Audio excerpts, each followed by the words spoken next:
Okay, in this step I'm going to show you how we can add a shade or a shadow to this whole thing.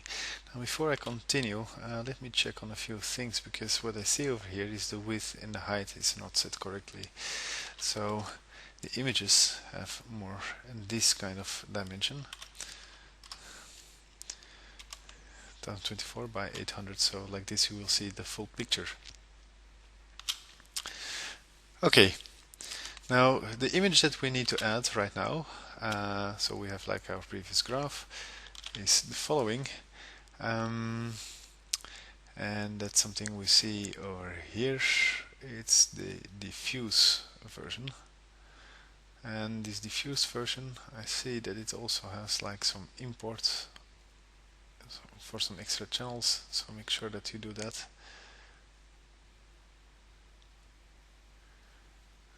And we see what we have over here. Okay, let's have a look. Control layout.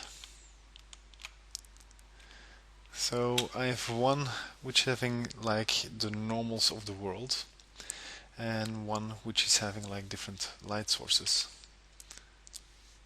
So I'm just interested in the first one for now.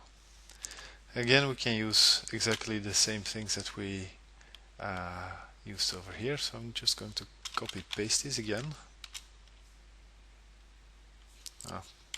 Take the other ones so I get nicer names. Control C and Control V.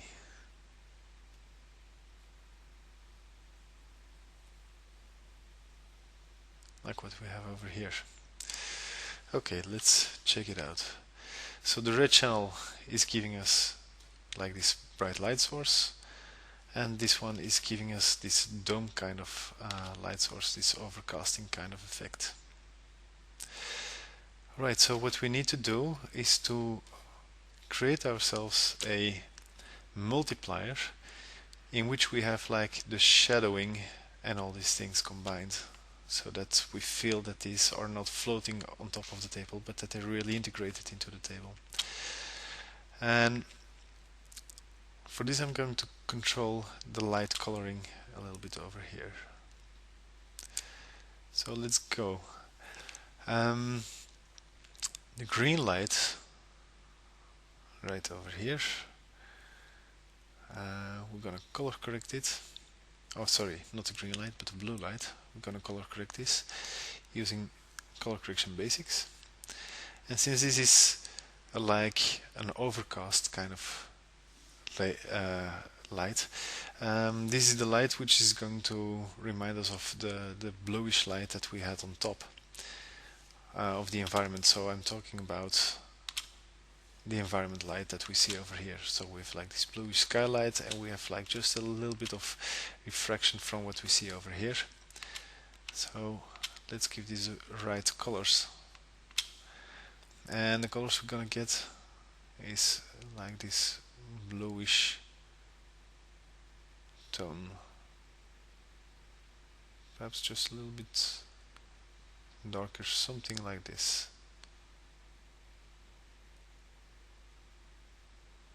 Of course we can really fine-tune and tweak it. And over here we're gonna do exactly the same. Gonna make sure that we have like the right coloring being applied, except in this case it's more going to be of a yellowish kind of color,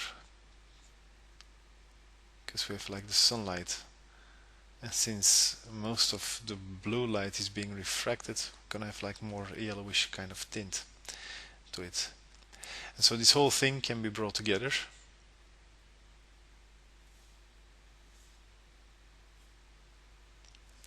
And because we're working with light, these are just being added together on top.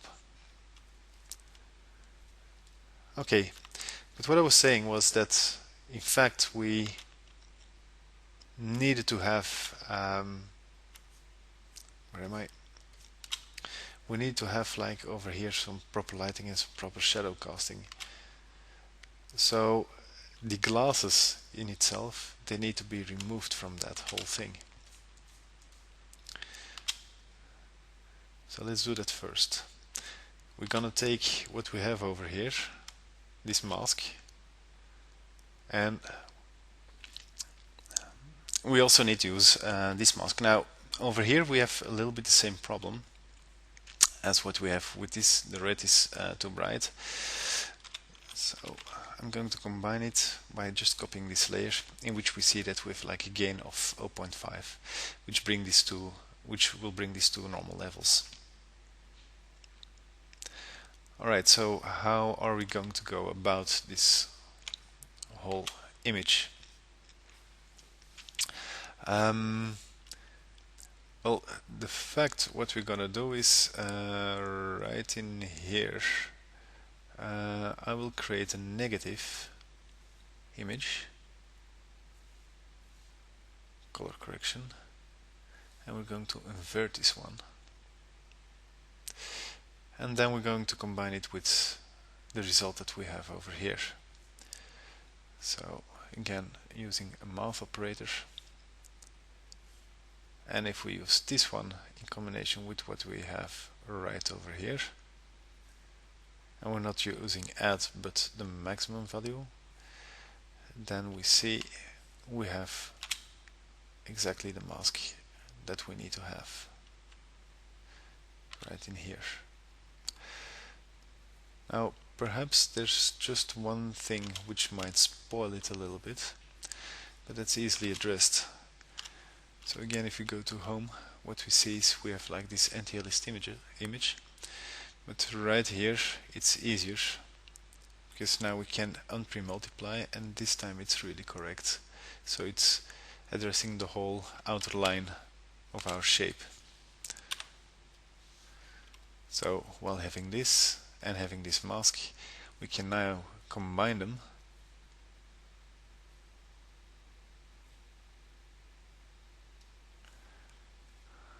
and with these composition operators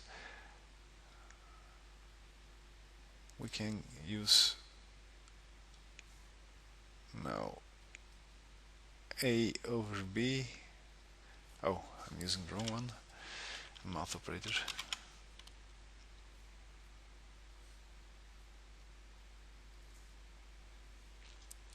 I'm going to use the maximum value that we have over here, and so like that we have indeed our masks. Now what am I looking at? It seems that we still have some problems right over here with these colors, because I was using color correction and I was using color correction over here, adding them together, added just this slight slit over here, which is not exactly what I had in mind. Well, adding them solves a little bit of problem that we see right here. Okay, so if we have this end result, we're going to color correct it, or we're going to combine them again, sorry. We can have like a multiplication of this one with the result that we're having over here.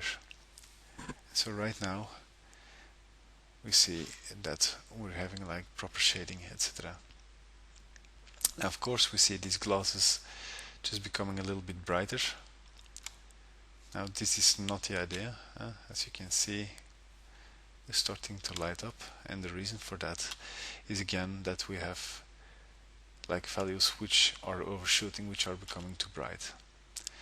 So what we're gonna do right here is we're going to clamp the whole effect. Color correction, clamp color. And so if you look at the end result right now, we have like proper shadowing.